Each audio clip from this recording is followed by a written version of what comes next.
Governor Lowe facing the music in Canberra today, and joining us live now for his thoughts on it, the Executive Chairman of Yellow Brick Road Home Loans, Mark Bouris, for our usual Wednesday chat. Mark, good to see you. Thanks for your time as always. So what are you expecting today out of Canberra? Looks like probably more likely a witch hunt. I mean, it's become political once it gets into Canberra. And it's a really difficult position here. You know, inflation, and if you go back to listening to some of the great economists of the past, inflation's not caused by consumers, it's caused by governments, and that is putting too much money into the economy, too much liquidity into the economy. Now, we know why they did it, because it was COVID and no one knew how to handle it, and they did their best. But it's not just the Reserve Bank doing that, it was also the government. So the government pumped money into the economy, the Reserve Bank pumped money in the economy by reducing interest rates. The Reserve Bank gave lots of money to the banks to lend at really cheap rates. So they are both the government, that's fiscal policy, and the Reserve Bank, that's monetary policy, working together. They created inflation. Because if you give me a whole lot of money that I didn't earn, I'm going to spend it.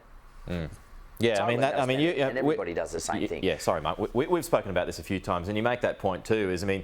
There has been communication errors, well-documented communication errors on the part of the Reserve Bank Governor, but I've heard it said, and you've said this before too, was he just merely responding to those huge swathes of cash, stimulus cash that was pumped into the economy during the pandemic?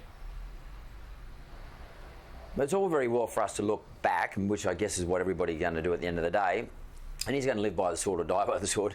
But probably his biggest mistake in hindsight was what he said back in about a year ago in terms of talking about interest rates not going up to 2024. Yep.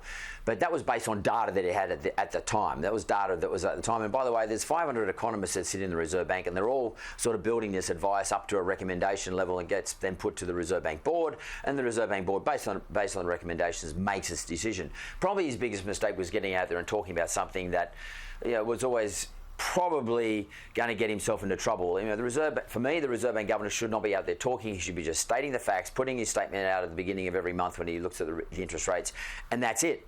And not getting out there and talking it up, because he's not a PR guy. He doesn't know the consequences. Look, I'd like to know who was advising him what to say. Yeah, sure. That individual should be up there in front of the parliamentary committee.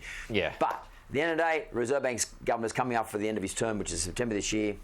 More than likely, they're just setting him up to sort of push him out. Well, I mean, regardless of who might have been advising him too, I mean, he's the man, he's on the big contract, he's supposed to be the smartest man in all this, so if advice was wayward, then surely he would have been able to correct it. But regardless of that, on that point, Warren Hogan, he was on the program earlier, Mark, and he says that Governor Lowe is still the best man for the job. No one has his experience. He's the best man in the job to go forward. He doubts whether that will be the case, because he's probably going to fall on his sword. But what do you think about that? Is he the right man for the job or not? Intellectually, probably yes. But in terms of building confidence in the economy, as the main man, the person who we all look to for guidance for the future, I would say probably at this stage no, because the media's jumping all over him, the government's going to jump all over him. He's going to become the person to blame in relation to what's going on in the country, which, by the way, is not possible, but he's going to be the dude who's going to get blamed for everything. So I'd say in terms of confidence, public confidence, he's probably not the right man for the job right now. I don't think he can dig himself out of it between here and September. But intellectually, as an intellect, as someone who understands what makes this economy run relative to the Reserve Bank only, I'd say he probably is the right guy. Yeah, okay. Meanwhile, Mark, Sydney house prices are rising. Well, that's so they say. Yeah. So they say.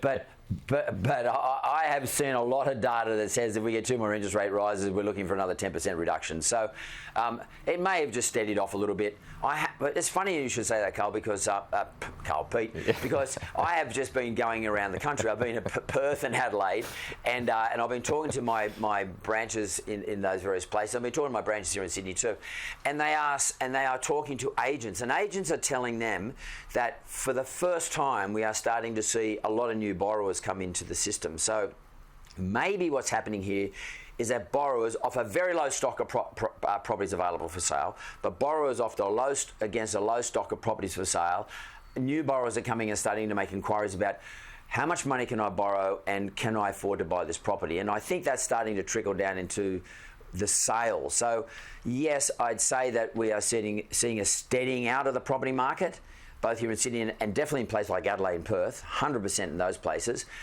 Question will be, is this sustainable? And if we get hit with 2 more rate rises like the Reserve Bank Governor indicated in his last statement, I'd say there's going to be a short-lived recovery. You got Carl later on today, Mark? No, I had him last week though. I was just thinking, I was speaking to Carlos about the exact thing, and you sound so much like me. I can't see you, as you know, I'm in the studio. I can't see you. No. So you sound like I'm talking to you. Yeah, that's all good.